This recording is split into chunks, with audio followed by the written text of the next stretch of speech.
¿Qué tal? Buenas noches. Estamos ya a finales del 2025. Julio, ¿cómo estás? ¿Listo para nuestro último programa del año? ¿Qué tal, Joel? ¿Cómo estás? Buenas noches. Pues sí, este que a final de cuentas decíamos, pues aunque nos hemos retrasado todo el año, este sí, no tenemos que dejarlo pasar y aquí nos encontramos. Bueno, pues vamos a comenzar nuestro último programa del año y esperemos que logremos la regularidad del siguiente año. Es algo que intentamos esta vez, no lo logramos, pero en eso estamos trabajando. Como es tradición, pues al final del año vamos a hacer una reflexión sobre las notas que más llamaron nuestra atención de lo que ocurrió en el año. Vamos a evitar, como hacemos, vamos a evitar los temas de los que todo el mundo habló, sino a resaltar un poquito esas notas curiosas, esas notas interesantes, notas más nutritivas e interesantes. Entonces, vamos a tener 6 notas: el futuro del arte y los museos en la era de la inteligencia artificial. La inteligencia artificial fue protagonista, entonces tenemos otra nota sobre la regulación tardía y la adopción temprana de la inteligencia artificial. Vamos a hablar también de que este año fue el Año Internacional de la Ciencia y la Tecnología Cuántica. Vamos a hablar acerca de cuando la sociedad sostuvo lo que las instituciones no alcanzaron. También vamos a hablar de un país en particular, un caso de apatridia de facto en Nicaragua, cuando un país te borra. Y bueno, vas a cerrar, Julio, con el comentario sobre el cierre de año de los colaboradores. Sin más, vamos a comenzar. La primera nota la tengo yo la investigué, y es el futuro del arte y los museos en la era de la inteligencia artificial. Resulta que este año el debate sobre el papel de la inteligencia artificial en el arte dejó de ser futurista. Esto que planteábamos como posibilidad de qué va a pasar, pues se volvió urgente, nos alcanzó muy rápido, es lo que hemos visto, llegó muy rápido la inteligencia artificial, se coló a todos lados muy rápido, y entonces los museos, los curadores, los artistas de todo el mundo ya se están replanteando qué significa crear, exhibir y experimentar arte en una época algorítmica, es decir, cuando el arte se puede crear con algoritmos. Las claves de este año fueron: bueno, la inteligencia artificial comenzó a utilizarse en curadurías algorítmicas que recomiendan obras según el perfil del visitante. Es decir, en museos muy grandes, tú puedes solicitarle al museo que a partir de tu perfil te diga, bueno, pues haz una visita de 50 obras, no de todo el museo completo, ¿no? Entonces esto puede servir para museos como el Prado, museos como el British Museum, el Louvre, museos de estos muy grandes que te pueden hacer como una visita personalizada. También se ampliaron las experiencias inmersivas con realidad aumentada y asistentes virtuales en museos.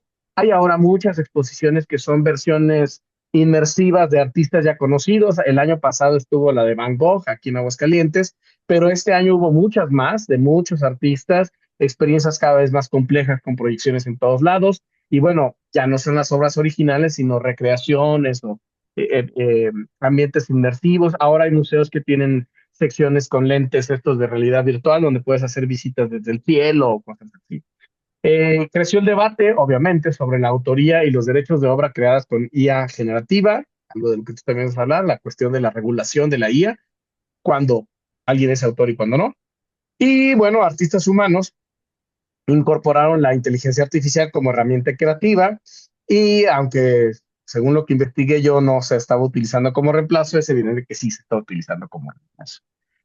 Un ejemplo muy claro es en este año en el Museo del Prado, en Madrid, en España, se presentaron ya pruebas pilotos, se hicieron pruebas pilotos de recorridos personalizados mediante la inteligencia artificial. Tú recibías explicaciones distintas de una misma obra según tu edad, tus intereses o tu tiempo. Entonces tú decías, bueno, tengo tal edad, tengo incluso tal preparación, tengo tanto tiempo, y entonces los audífonos con los que tú veías la obra y le pedías que te diera, bueno, la información que te daba dependía mucho. No es lo mismo la información para un niño que para un crítico de arte, que para un novato, que para un visitante que quiere recorrer todo el museo en 20 minutos. Paralelamente, también hubo una exposición temporal que incluyó piezas creadas con IA entrenadas en estilos clásicos. Y esto obviamente pues fungió, lo que además es una función del arte, fungió para entrar a debates, si es que eso se trata de reinterpretación, si es una copia o si es nueva creación. ¿Qué vamos a hacer con eso? ¿Por qué? ¿Por qué es importante esta nota? ¿Por qué esto me llamó la atención? Bueno, en estos casos se muestran que la inteligencia artificial ya no solo es una herramienta técnica, sino un actor cultural que obliga a museos y artistas a redefinir su función. Es decir, la inteligencia artificial ya es uno de los participantes, ya es uno de los actores, ya es uno de los creadores. regulada o sin regular, a partir de instrucciones dadas por artistas o no, pero finalmente ya actúa, ya es más que una herramienta nada más.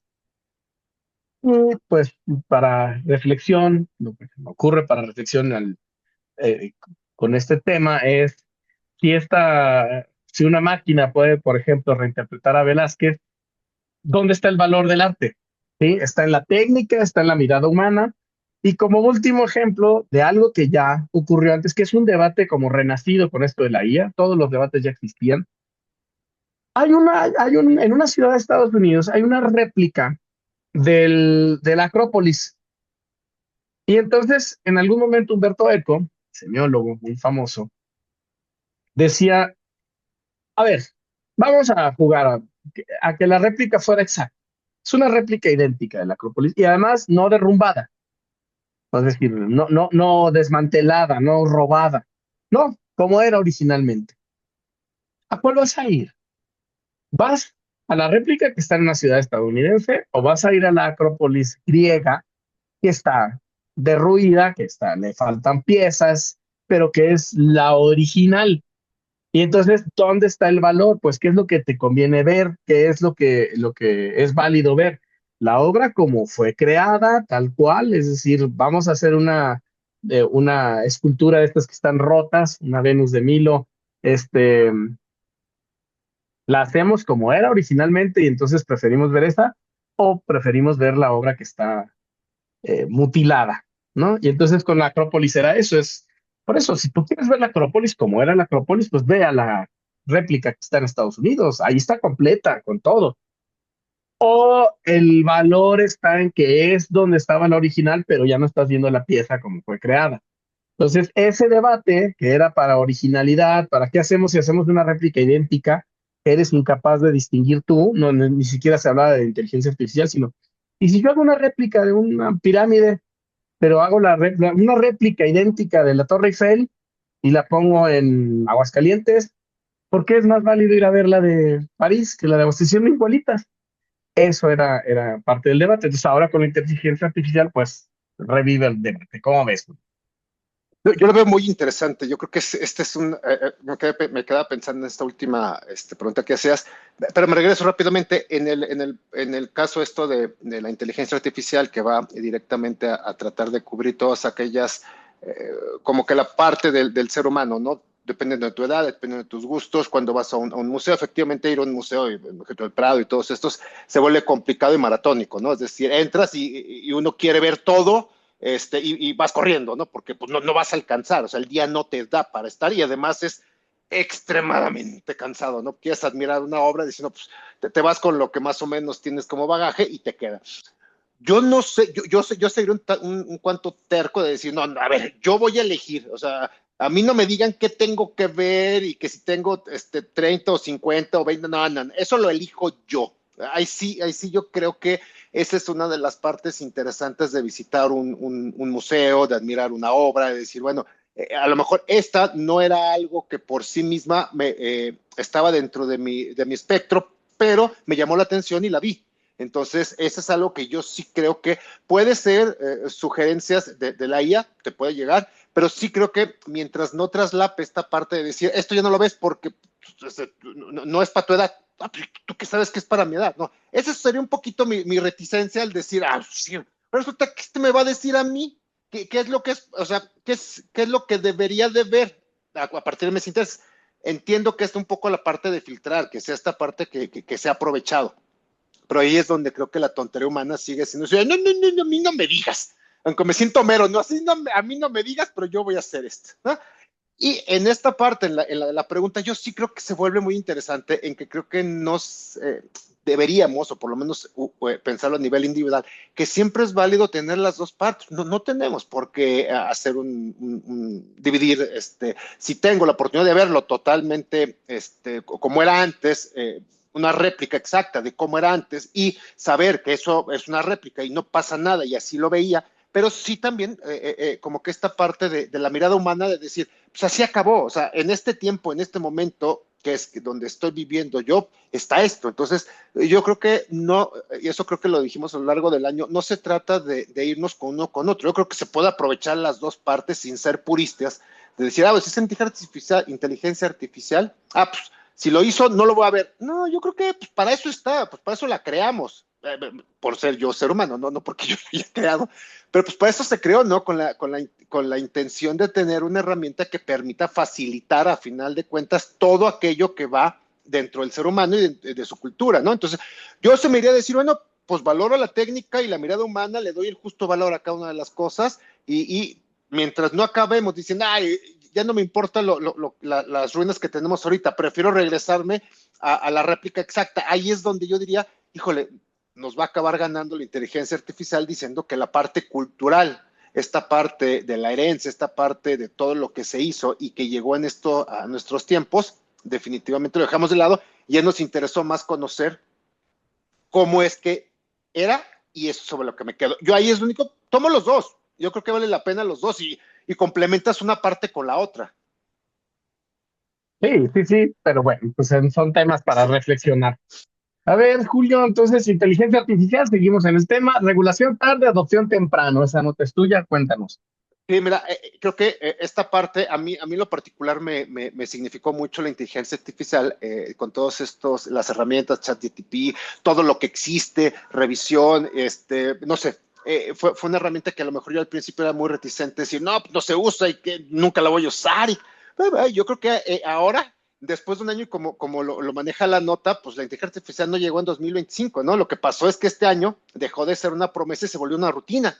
O sea, en el trabajo, en la escuela, en el celular, y aunque no lo pidamos, tú tienes tu celular, ya bueno, viene con inteligencia artificial, los nuevos modelos ya traen inteligencia artificial integrada, y bueno, ya hay cuestiones que el mismo Google ya tiene su IA en la cual tú haces una búsqueda y te ven, es decir, es algo que a principios de año no era una cuestión que nosotros veíamos como que fuera a avanzar tan rápido. El problema no es ahí, el problema es que lo estamos usando tan rápido y que hay una regulación tan pobre, ¿por qué? Pues porque va muy rápido, las mismas escuelas, las preparatorias, todos ya te dicen, bueno, utilizas inteligencia artificial, nada más, pues complétame con esto. Entonces, ya hay una adopción en la cual parece que nosotros, al final de cuentas, estamos, ¿cómo se llama? Correteando la inteligencia artificial. Estamos con empresas que ya la usan para contratar, despedir, evaluar el desempeño. Es decir, ya atrás de la inteligencia artificial te empieza a decir ella, oye, no, ya el siguiente trimestre no nos sirve. Los mismos gobiernos, algunos más adelantados que otros, ya empiezan a clasificar datos, empiezan a priorizar trámites, empiezan a detectar riesgos sobre lo que significa cada una de sus cuestiones.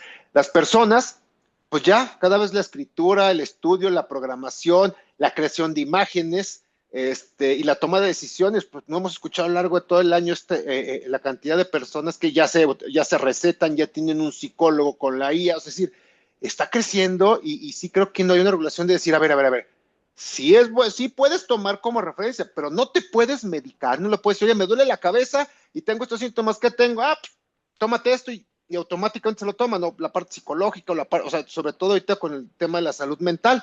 Entonces, bueno, esta adopción se maneja que a final de cuentas nunca hubo una votación, no hubo un debate público, como siempre se maneja en todos los temas. Oye, ¿qué opinamos de la IA? No, nos hemos ido en esta parte como muy rápida de ir avanzando, seguimos esperando o se sigue esperando o se quisiera en algún momento algún tipo de regulación que yo no sé si alcance, yo no sé si se pueda llegar a manejar. Ya hay unas cuestiones que se manejaban en la Unión Europea y eso es un tema que lo tratamos aquí con respecto a la IA en cuanto a clasificar riesgos, poner límites, exigir transparencia. Pero bueno, incluso ahí, pues a final de cuentas, el reto es que pareciera que cada 3 o 6 meses esto da un brinco. Entonces, esa legislación que se quería o que se estaba discutiendo ya nos quedó, ¿cómo se llama? Atrás. A final de cuentas, todo pasa por una supervisión que va más allá de una buena fe. Y bueno, pues no podemos decir algo que vaya hacia la bondad o hacia la maldad. No es que sea buena o mala. Sí creo que este punto es decir, es poderoso. Y esto es poderoso porque va aprendiendo y va aprendiendo a un ritmo que yo es lo único que me da miedo. No sé si en un momento dado hubo artículos y te decían, bueno, es que la inteligencia artificial, cuando ya la tratas mal, yo ya opté, dije, mira, no vaya a ser que en algunos años nos gobierne la inteligencia artificial, entonces yo ya le hablo más suavecito ¿cómo se llama? A toda la inteligencia artificial. Ya cuando hago una consulta le digo, muchas gracias, buenas tardes, nos vemos hasta mañana, que pases un excelente tarde. No sé, yo creo que esta parte en 2025, creo que más allá de los años anteriores, la presencia de la IA fue de decir, aquí estoy, no me voy a ir, y los pasos cada vez son más fuertes. Es una cuestión que colectivamente nos está afectando, aunque muchas personas no lo vean. Hay un día a día en todo lo que se está haciendo, las televisiones, insisto, los dispositivos electrónicos, los celulares, todo hay una cuestión impresionante con el IA. Entonces, ¿por qué me llamó la atención al final de cuentas esta parte? Pues entender que viene a ser algo que nos alcanzó, nos convenció sin mayor discusión. No sé tú cómo lo veas, Juan. Sí, de hecho, yo creo que finalmente eso pasa, ¿no? Cualquier avance tecnológico que se populariza se establece antes de la regulación que lo limita, ¿no? Porque no solo la IA, por ejemplo, las redes sociales todavía hay cosas que no quedan claras de cómo funciona, ¿no? La protección de datos, la, el hecho de que no hay una regulación sobre si puedes o no puedes subir, por ejemplo, fotografías de otras personas, sino si hay muchas recomendaciones de que no subas fotografías de menores, ¿no? Tus hijos, tus sobrinos, pues de preferencia no estés compartiendo su imagen, ¿no? De manera que se haga pública, pero no hay una legislación al caso, o si la hay, no se ejecuta, es decir, no hay una protección real, una manera real de evitar que personas que no pidieron ser fotografiadas salgan ahí, ¿no? Y antes de esta boom de la inteligencia artificial, no sé si te acuerdas que se puso de moda también el deepfake, que le ponían Mm. la cara de una persona a una imagen, ¿no? Y las figuras públicas ahí están, ¿no? Hay videos de actores, actrices, haciendo escenas que a veces resultaban confusas, ahora peor, ahora es mucho más difícil distinguirlo, pero ya desde entonces había el problema. Entonces ahora está mucho peor porque, como veíamos con el arte, y yo soy el autor del prompt, de la instrucción, soy el dueño de la obra creada por la inteligencia artificial. Yo di la instrucción de que hiciera un cuadro con tales características, con tales modificaciones, pusiera tal iluminación, tuviera estilo óleo, tuviera tal. ¿Soy entonces yo el autor o no? Y sobre eso, ¿hay derechos que se me puedan pagar a mí o no? Entonces, sí es muy interesante. No sé, yo creo que ya nos ha rebasado varias veces. Comentaba en la nota, tú ponías esto de que es como poner reglas de tránsito a autos que vuelan ya, ¿no? Es justamente, ¿no? Es tratar de regular el tránsito en las calles con autos que ya vuelan. Así vamos de lejos, ¿no? Pues, quién sabe. Cuando salga la primera ley, este, verdaderamente, que abarque verdaderamente todas las posibilidades y cuestiones de la inteligencia artificial, pues la inteligencia artificial ya tendrá mucho tiempo avanzada y ya tendrá otro tipo de problemas que ya esa ley no alcance a cubrir. Entonces, va a estar muy complicado regular. A ver qué Complicado, pasa. pero bueno, a ver qué sucede. Bueno, pues este año fue el Año Internacional de la Ciencia y la Tecnología Cuántica. Seguimos con la tecnología y con los avances.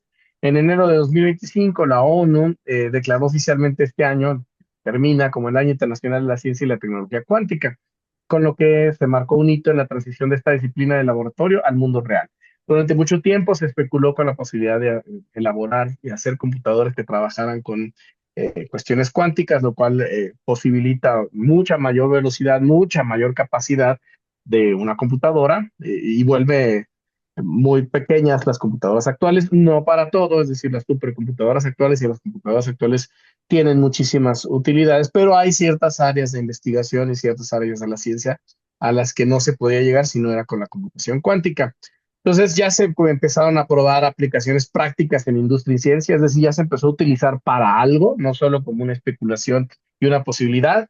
Ya se utilizó, ya se empezó a utilizar para proponer comunicaciones ultra seguras, es decir, que sean casi imposibles o imposibles de interceptar y de codificar. Se usaron ya programas internacionales de divulgación y cooperación en países en desarrollo, que la ciencia cuántica sea más, mejor difundida en países que todavía no la adoptan y que todavía no son expertos, y se consolidó como nuevo eje de competencia geopolítica, junto con otras cosas, ¿no? Es decir, obviamente todas las grandes potencias están buscando ser las más avanzadas en la ciencia y en la tecnología cuánticas. Durante este año, varios laboratorios farmacéuticos, por ejemplo, anunciaron pruebas con algoritmos cuánticos para acelerar la simulación de moléculas, lo que hace que se reduzcan pruebas en meses de simulación de cómo actuará un medicamento dadas ciertas condiciones. Ahora se puede hacer en días. Esto plantea la posibilidad de hacer avances en cuestiones farmacéuticas mucho más rápidos, mucho más económicos. Entonces es probable que comience a hacerse a medicamentos simulados y a partir de la ingeniería cuántica. También ya se empezaron a utilizar en gobiernos europeos, también en Estados Unidos, en China, redes de criptografía cuántica para proteger comunicaciones oficiales frente a ciberataques, es decir, hacer ultra seguras las comunicaciones, y eso pues hay una gran diferencia entre lo que puedes hacer con la computación tradicional y la computación cuántica. ¿Por qué? ¿Por qué me llama la atención? Porque esto me parece importante. Bueno, pues la tecnología cuántica que era, la ciencia cuántica tiene ya 100 años y finalmente siempre sonaba, ¿cierto? Como a ciencia ficción, ¿no? Es decir, aunque es ciencia, pues, pero las aplicaciones reales al mundo real no eran tan claras. Todavía podíamos seguir funcionando en el mundo hasta con física newtoniana o relatividad, pero la física cuántica finalmente que plantea, es una ciencia que plantea un análisis de la realidad física. No tenía utilizaciones prácticas. Ya podemos hablar de que ya comienza a utilizarse, ya no es abstracta, ya empieza a impactar la salud, ya empieza a impactar la economía, ya empieza a impactar la seguridad. Y bueno, si esta tecnología es una de estas, junto con la inteligencia artificial y algunas otras biológicas y químicas, redefinen el poder global, ¿estamos preparados para discutir sus límites éticos antes de que sea demasiado tarde? Es decir, si yo hago una, eh, si consigo tener un programa que pueda decodificar todas las comunicaciones bancarias actuales no hechas con tecnología cuántica, ¿estamos listos para los problemas éticos que eso pueda ocasionar? Entonces, ¿cómo es? Pero yo creo que se vuelve híjole, yo lo veo como entre un problema que se vuelve, o una situación muy positiva, si es que existe el término muy, se vuelve positiva, sobre todo cuando toda esta transición que se maneja te permite de una u otra forma expandir toda esta ciencia y todo este conocimiento de tal forma que se pueda y que tener acceso a lo que es salud, a lo que viene a ser todo lo que puede beneficiar a la humanidad. Sin embargo, el único problema que yo veo es que pareciera que avanzamos solo en cuanto a la exploración, en cuanto a lo que tiene que ser toda la información que vamos a tener, pero no hay, yo a lo mejor me voy a poner muy mundano, no se aterriza esta parte de la salud, es decir, no llega, no es que haya más salud para la gente, no es que erradiques. Sí, me queda claro que con el paso del tiempo se va erradicando, pero siento que como a nivel ciudadano de a pie, toda esta parte que me viene en cuanto a salud, seguridad y economía, se nos está quedando mucho acá en la parte ultra, ¿no? Todo aquí está, sí está genial, vamos avanzando, tenemos todo, pero ¿dónde me llega esta parte de seguridad? ¿Dónde me llega esta parte de salud? ¿Dónde puedo que voy a comprar papitas en la esquina y bueno, qué bueno, la física cuántica, está la parte cuántica, hay avances en cómo se llama, en la simulación en las moléculas, todo esto que tomaba meses, ahora toma días, y lo que tomaba, y dices, bueno, sí, suena poca madre, pero no sé hasta dónde realmente puede llegar a redituar en cuestiones que sea en que las personas que ya tengan una bondad cuando se enferman de algo, ¿no? A lo mejor un cáncer, a lo mejor enfermedades han sido un lastre a lo largo de la humanidad, y cuestiones de que la medicina es cada vez más cara. Estar en un hospital es lo más caro y no está regulado. Es el mejor, me estoy yendo a otro lado, pero digo, todos estos beneficios, ¿cuándo realmente van a acabar? Sí, me queda claro que a nivel de investigación es muy bueno. Estamos teniendo grandes avances, pero de repente digo, bueno, ajá, y luego, o sea, sí, a lo mejor me voy a morir, todo esto que yo escuché, pues nunca llegó, o sea, nunca lo vi, a lo mejor sí quedó a nivel de investigación. Ese es el único problema que yo vería. No sé tú cómo lo ves. Mira, lo único que puede pasar es que un año después de que nosotros fallezcamos, se invente la inmortalidad. Ah, bueno, esa es otra cosa, ¿no? O sea, eso, Ya, eso sería lo ideal a final de cuentas. Pero bueno, no sé, yo sí me quedo con esa parte, creo que son muy buenos los avances, es importante esta cuestión de decir, avanzamos, pero no sé, esa sería como que la única parte que yo lo vería como, híjole, no sé. muy bien, de acuerdísimo. A ver, Julio, cuando la sociedad sostuvo lo que las instituciones no alcanzaron, cuéntanos, ¿de qué se trata esto? Mira, al igual que a ti, me pasó esta parte, bueno, veo noticias que fueran interesantes, que están más allá de todo lo que, como bien y atinadamente dijiste al inicio, pues no nos vamos a ir por lo que todo el mundo comenta y no porque seamos especiales, simplemente porque nos llama la atención. Y una cuestión que yo veía a lo largo de revisar varias noticias es que a final de cuentas, en una nación, las personas son como que el elemento más importante, ¿no?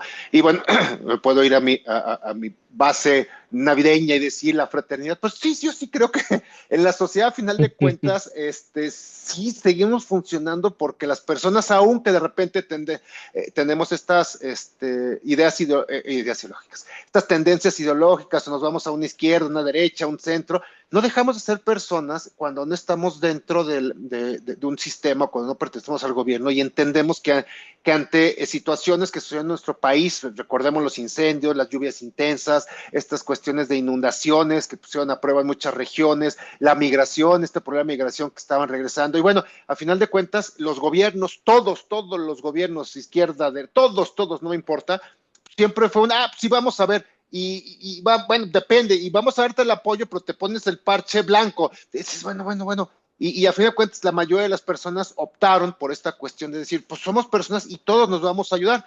Una de las cuestiones importantes que va es que pues no es que no exista el Estado o no es que realmente es lento. El Estado es lento. Sí, bueno, ya que llegue, vamos a dar, sí, pues yo ya llegué, si vengo extraditado y vengo aquí por una situación de que me sacan de otro país y me dicen, sí, pasado mañana venga por su apoyo. No, hoy es cuando tengo que comer, hoy es cuando tengo a mi familia. Entonces, esta parte en la que cuando había una inseguridad persistente, servicios públicos desiguales, trámites lentos, sistemas locales con recursos limitados, pues al final de cuentas lo que importó fue las personas, fue la sociedad. No se preguntaban afiliaciones políticas, no se pidieron credenciales, ¿cómo se llama? Morales. Al final de cuentas, durante 2025 se crearon redes vecinales de apoyo y vigilancia, se crearon colectivos de búsqueda y acompañamiento, hubo grupos comunitarios de abasto, salud y cuidado, hubo espacios culturales y educativos autogestivos. Nada de grandes presupuestos, es decir, no se esperó a que se tuvieran, las personas lo poco o mucho que tuvieran, dependiendo de la zona, del lugar, de la necesidad, actuaron. ¿Sí?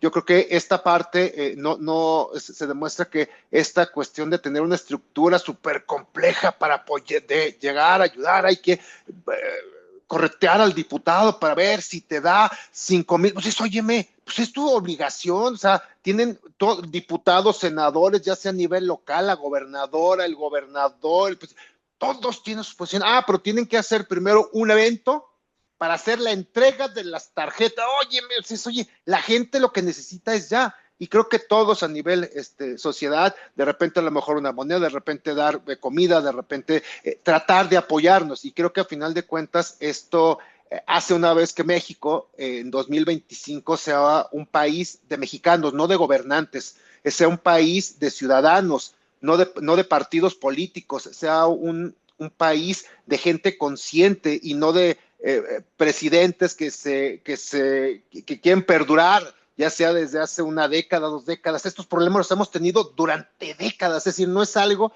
que es exclusivo de este sexenio, es simple y sencillamente todos los sexenios tenemos lo mismo, todos los sexenios, los mexicanos, los que estamos a pie, los que salimos, los que caminamos, los que pagamos impuestos, seguimos adelante y estamos dispuestos, creo que, a que aún el siguiente año no lo manejemos porque soy el héroe, no voy a salir con mi bandera y decir, ay, yo ayudé a la persona y necesito hacer un acto protocolario diciendo que Julio Sánchez y Joel, no, ayudas, te caes y bueno, pues a final de cuentas por humanidad. Entonces, oye, este pobre hombre no ha comido, venga, échese 2 tacos, aunque sea, o sea, pues no le puedo dar más, o una torta, mire, está el de ¿cómo van a traer más?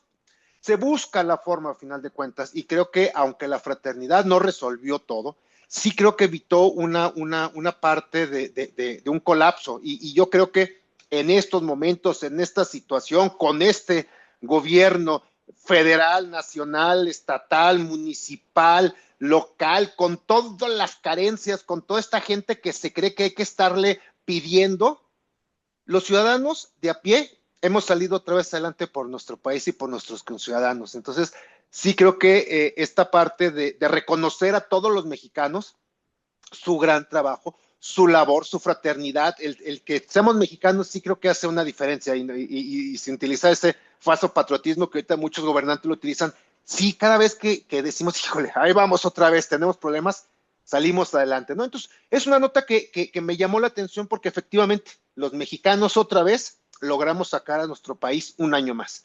Y creo que ahí es donde se centra. Ya el año que entra otra vez nos agarraremos diciendo que el de la izquierda, la derecha, el blanco, el azul, el rojo, no importa, pero a final de cuentas, como cuando cerramos fila, los ciudadanos, no estos politiquillos que solo les importa nada más cuando se van a religión, cuando van a ser candidatos, ¿no? Ay, ¿cuál es el mejor candidato? Oye, pues ¿cuál es la mejor persona? ¿Quién ayudó? Y no ayudó para que le tomaran fotos. Pero bueno, creo que a fin de cuentas esa es la parte que me interesó, es seguimos siendo ciudadanos, seguimos siendo personas y nos sigue interesando el prójimo. Creo que cuando ya no nos interesa el prójimo, híjole, ahí sí se viene un colapso importante.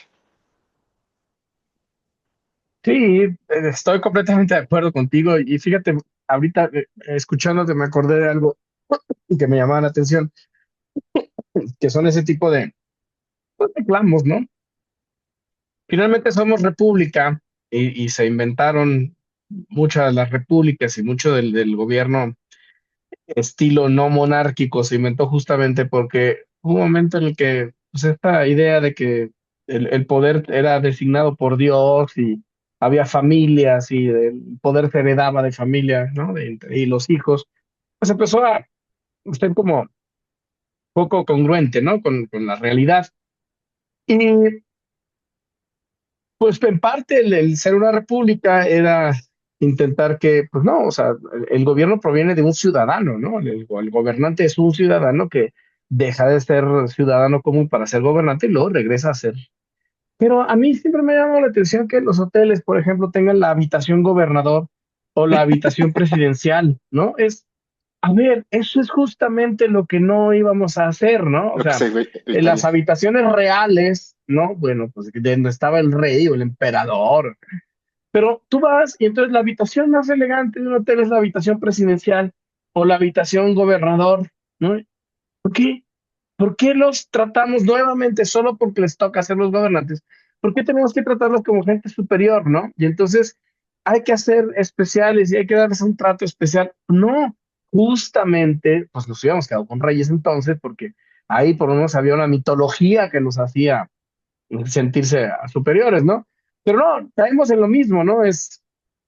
Son familias reales sin el apodo, son familias reales temporales, pero de todos modos se comportan como tales, actúan como tales, y entonces estoy de acuerdo contigo, no, pues siempre acabamos siendo los ciudadanos, ¿no? No, se le olvida a la gente de dónde viene, se le olvida cuál era su función, y entonces ya parece que viene en un país distinto.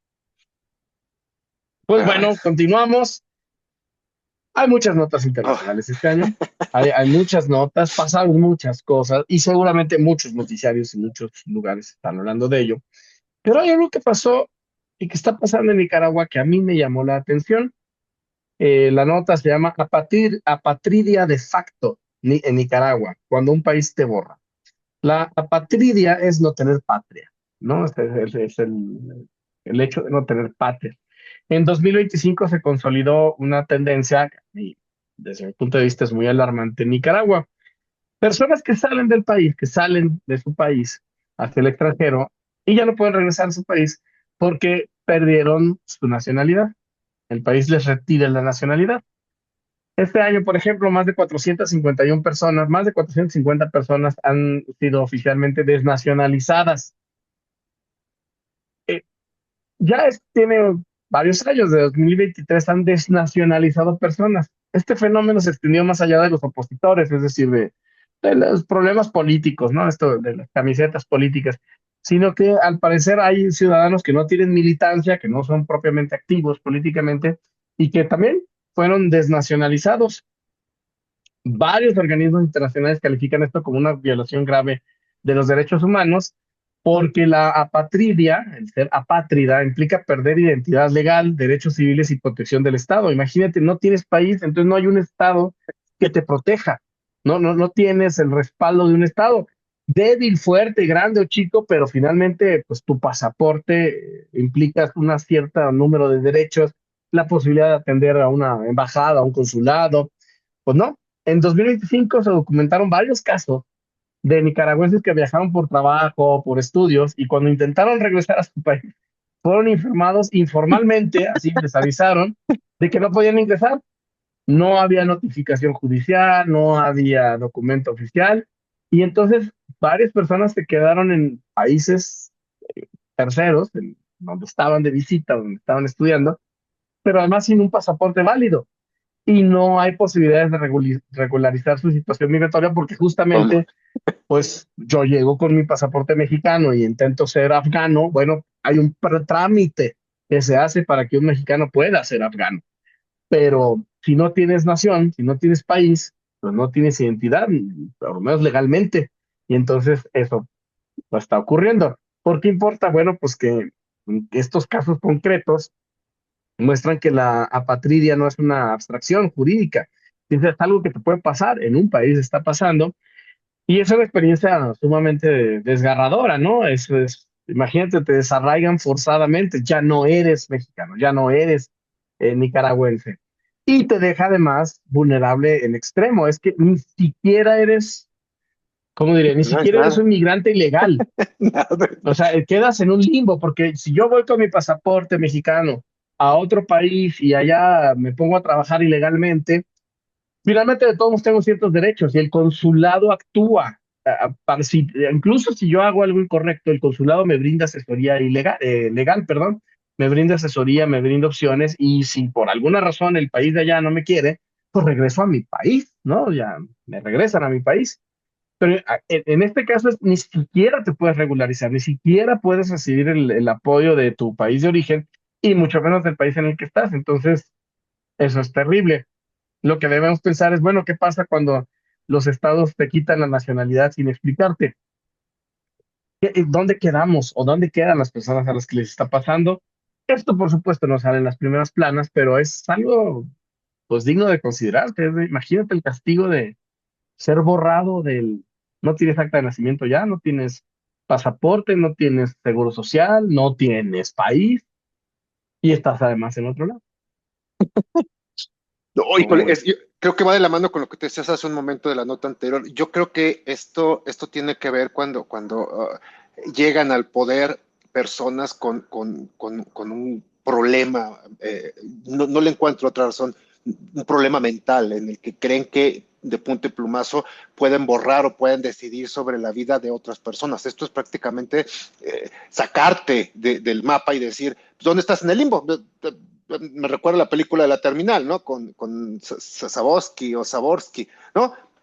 Ahí vamos, entendimos que es una guerra, ¿no? Y ahí decían, ¿dónde vives? No eres nada, o sea, estás en el limbo, yo me imagino todas estas personas que de repente te dicen, bueno, seguramente se podrá hacer algo, pero imagínate todo lo que tienes que pasar solo porque a los gobernantes se le ocurrió decir, bueno, pues ahora por esto, todos estos los borramos, ya no existen. Oye, ¿con qué cara puede ser? O sea, es decir, esta parte de sentirse dueños de la vida de las personas y decidir sobre el futuro de miles de personas que te dicen, usted ya no tiene pasaporte, usted quién sabe a dónde es. Ahí donde creo que, como tú dices, a lo mejor no es una nota que llega o que tuvo gran impacto para recordarla ahora, pero creo que esto es gravísimo, ¿no? Esto va en contra de los derechos humanos de una forma impresionante, ¿no? Aquí es donde realmente los derechos humanos tendrían que tener una parte básica, pero a nivel internacional. Es decir, esto no podría, o sea, no, eh, quien lo hiciera automáticamente tendría que haber un respaldo, un resguardo,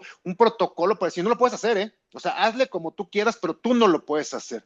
Evidentemente nos vemos con que la ONU es lo más, ¿cómo se llama? Inútil que existe, más que un gato persiguiendo una liebre, ¿no? Es decir, no hay forma, pero sí creo que es una cuestión gravísima, una cuestión que falta, a final de cuentas, eh, mayor conciencia. Nada más, no se me ocurre otra palabra. Sí. Y bueno, pues este es el cierre del año. Y bueno, pues ahora sí que una de las cuestiones importantes que buscamos, todos los que participamos, en especial, tanto tú como yo, que buscamos de una u otra forma mantener no digo sueño, pero una cuestión en la que me acompañas de motivar a las personas, de que compartan todo lo que saben, su tiempo, que de repente parecería que es poca cosa, pero el tiempo de las personas es vital, ¿no? Hay quien dice, oye, no tengo tiempo, no tengo ganas y no voy a invertir tiempo en estar escribiendo para nada. Entonces, creo que cada año lo hemos venido haciendo desde hace 3 años y es agradecer de una forma muy, muy sentida, muy sincera, desde lo más hondo de mi corazón a todas aquellas personas que este año se prestaron, nos regalaron, nos otorgaron, nos dieron su conocimiento, su experiencia, su expertise en grandes temas. Los colaboradores son la parte esencial junto con los pocos o muchos lectores, los seguidores, todos aquellos que nos regalaron un like. Sí, hay más. Nos podríamos meter esta parte de las redes sociales. A veces Joel y yo nos impresionamos. Oye, hay más gente que nos leen, hay gente que comparte, a todos ellos les agradecemos, quisiéramos pues, tener más productos, pero a final de cuentas creo que nos hemos centrado en productos de calidad, en contenidos de calidad, todos con una veracidad, todos con una probada experiencia. Y bueno, voy a nombrar algunos, no inicio con el primero porque sea el más importante, siempre sencillamente así los vi, y una de ellas es la doctora, que tiene un nombre impresionante, Cintia María Elena Andrade Sandoval, que en su columna Luminiscencia, ella es maestra, ella es abogada, ella se mete en mil cosas que tiene que ver con el derecho, con la mujer, pero una de las cosas que siempre me ha llamado la atención de Cintia, más allá de su profesionalismo, más allá de su experiencia, más allá de la forma que de repente nos ayudan en algunos detalles, es esta cuestión de que no tiende hacia los sismos, no es una mujer que tienda al feminismo y defiende a las mujeres, y así como las defiende, también las cuestiona. Hay quien me dice, las ataca. No, no, no, las cuestiona, que creo que eso es un valor importante, tanto el hombre como mujer, porque ahorita pareciera que todo hay que decir bueno de las mujeres, y ella decía, no, no es que sea bueno ni malo, hay que cuestionar a la persona, no importa si es hombre o si es mujer, si las mujeres están bien, se le cuestiona. Entonces, es algo que dentro de todas lo que nos compartió de sus reflexiones, de sus puntos de vista, se metió duro. Uno importante fue el proceso de designación del próximo rector de la Universidad Autónoma de Aguascalientes. Si no le leyeron, leanla. Hay un cuestionamiento importante por parte de Cintia hacia el proceso. Yo creo que se animó a decir cosas interesantes, se buscó, de repente cada uno buscamos, o en Voces buscamos que tengan un espacio, un día, y dije, oye, pues vamos a meterlo, porque es importante se mete. Entonces, sí creo que ese es un artículo interesante que vale la pena darle un vistazo otra vez. Se metió también con esta parte de darnos y de analizar lo que es el papel de la evaluación en la elección de jueces y magistrados en Aguascalientes. ¿Se acuerdan? Un tema que de repente ya a lo lejos dicen, híjole, y ya tenemos el primero que renunció porque ya fue mucho para él, ¿no? Entonces, y bueno, ella entra mucho con los derechos humanos, habló en la parte de las redes sociales, la libertad de la expresión, la libertad de privacidad, habló del criterio de la Suprema Corte de Justicia con respecto al abuso a menores de edad, puso el caso de Sasha Sokol, que en su momento también fue mediados de año, que causó cierto revuelo.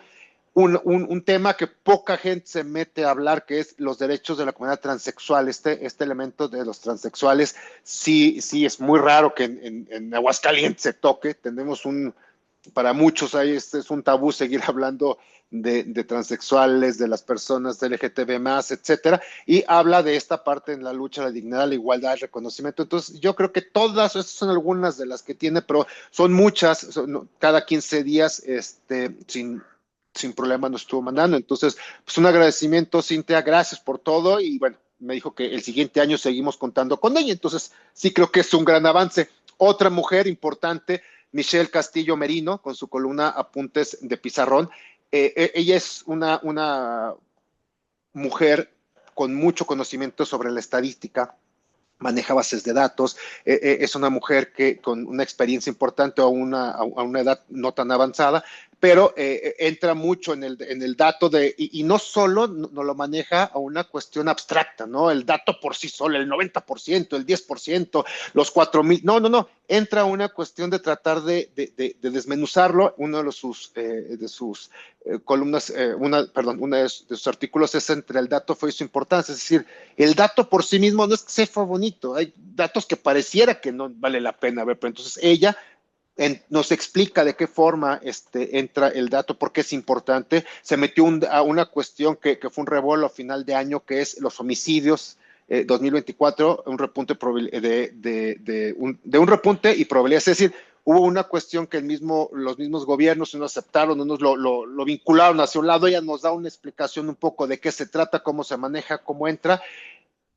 Maneja el dato, democratiza el dato, los datos para ti, para qué funcionan. Hay un montón de datos que si yo quiero poner un negocio, que si quiero quitar un negocio, que si quiero vender algo, que si necesito saber dónde hay una tienda cerca. Ella nos va guiando un poquito de la mano con esta parte de decir dónde están los datos. Se mete a temas interesantes como la discriminación, un tema que en México de repente pareciera que no existe, pero es un dato que nos habla de los datos, cómo está explicado, quién lo maneja, cómo lo tiene, y se maneja también a los números de la extorsión que crecieron, ¿no?, con respecto al año pasado. Entonces ella, toda esta parte de seguridad pública, gobierno y justicia, se mete, no lo explica, y de una forma muy atractiva, de una forma muy digerible, y es una mujer que al momento de explicar lo abstracto en lo concreto se le facilita mucho. Entonces yo se los recomiendo mucho. Denle una leída, vale la pena lo que nos maneja.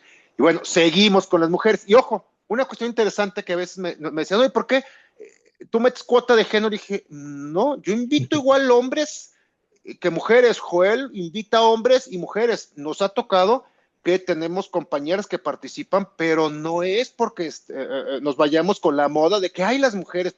Hablamos de personas que quieran compartirnos su conocimiento. En este caso, insisto, llevamos 3 mujeres de las principales colaboradoras. Tenemos a la doctora Jessica Hernández Casar, una nutrióloga. Híjole, que cada vez que yo le digo, cada vez que te leo me da miedo, porque pues no sé qué es lo que me está...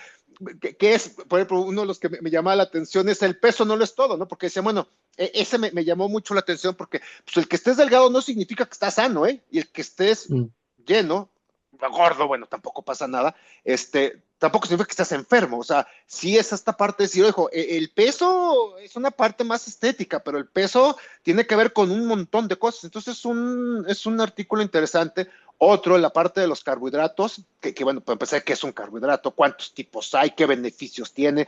¿Qué recomendaciones? ¿Cuánto debes de comer? ¿Qué debes de comer? ¿A qué hora debes de comer? Bueno, de repente yo me levanto y no, tiene su ciencia esta parte de cómo hay que comer.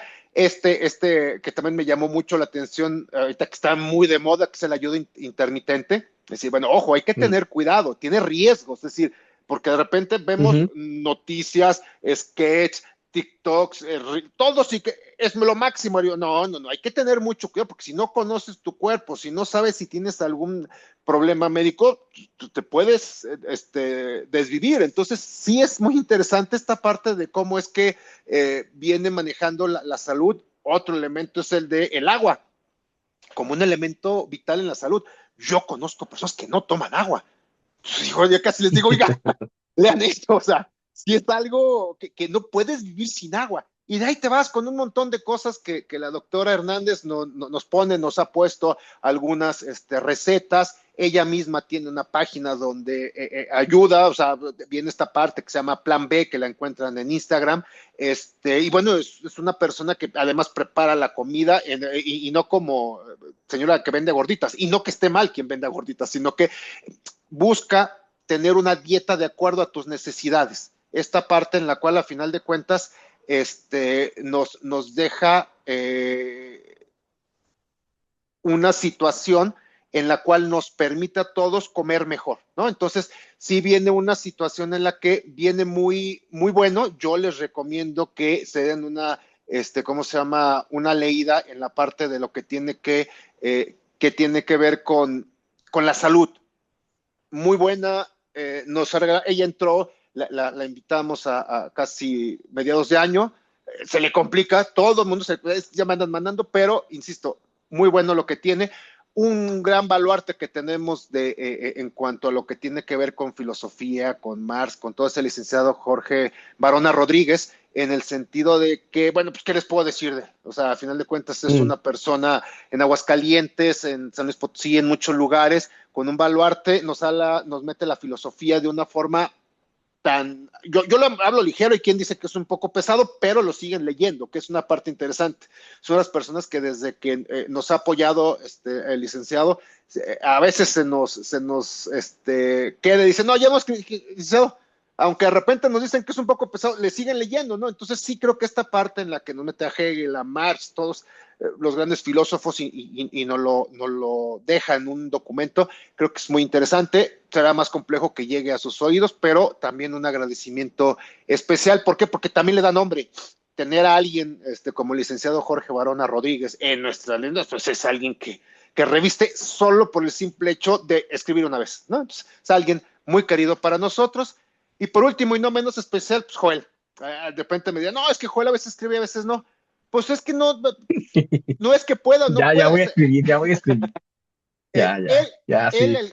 el que está aquí enfrente es el que hace posible que tengamos toda la magia atrás de editar estas cuestiones, de revisar un montón de cosas, de subir los programas, que hay cuestiones que se me complica y Joel sale adelante, es el que ha mantenido toda esta parte electrónica, es un amigo, es el que aún con todo y todo me dice, no, dale, vamos a seguirle, ha sido y es un gran apoyo para que este proyecto siga. Yo sigo diciendo que este es un proyecto que es mi ego desbordado, pero me da gusto porque sigue siendo algo que no estamos para nadie, simple y sencillamente lo que nos gusta, todos los que están aquí participando lo hacen con gusto, buscamos que a final de cuentas, como yo digo, estas situaciones, que a final de cuentas las voces se sigan transmitiendo, se sigan escuchando.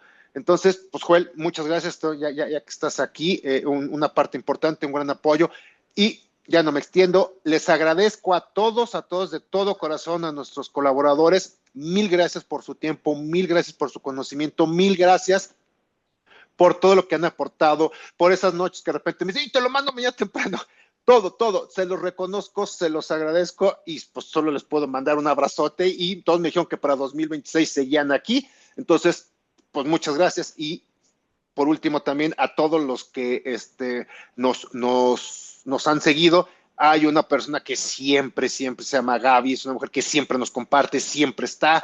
Mil gracias, Gaby. No sé si lo escuche, pero hay personas que de repente nos siguen, nos van. A todos, esperemos que aunque sea sumemos uno más para 2026.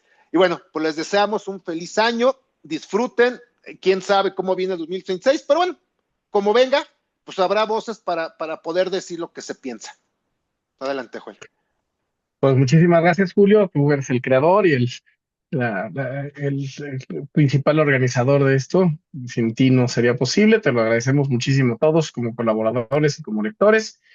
Y que comience bien el 2026 y ahí iremos preparando sorpresas y nuevas aventuras en este proyecto. ¿Va? Pues sin más, Feliz año. algo más. Antes que me acabe, pues siempre es importante recordar que a los que nos gusta el food, hoy llegó mi playera, me pude decir que llegó precisamente para decir que el Barcelona va en primer lugar, terminando al día de hoy, entonces bueno, pues nada más decir, Vizca Barça y feliz año a todos.